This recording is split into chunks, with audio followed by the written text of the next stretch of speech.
ولقد آتينا لقمان الحكمة أن اشكر لله.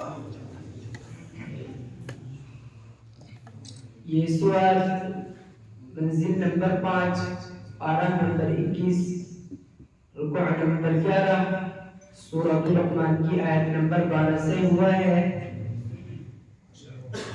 अऊज़ु बिल्लाहि मिनश शैतानिर रजीम।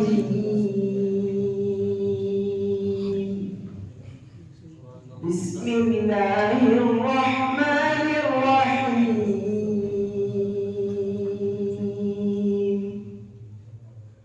ولقد آتينا لقمان الحكمة أن اشكر لله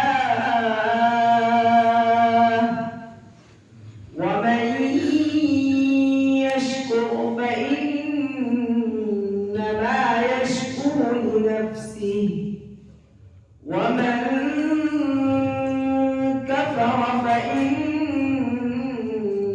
الله غني حميد.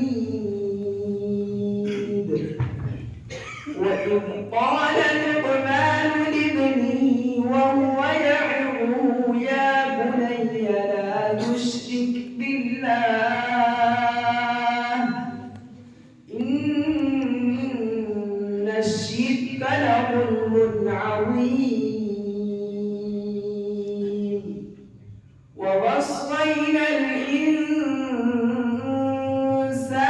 بوالديه حملته أمه وهنا على وهن وفصاله في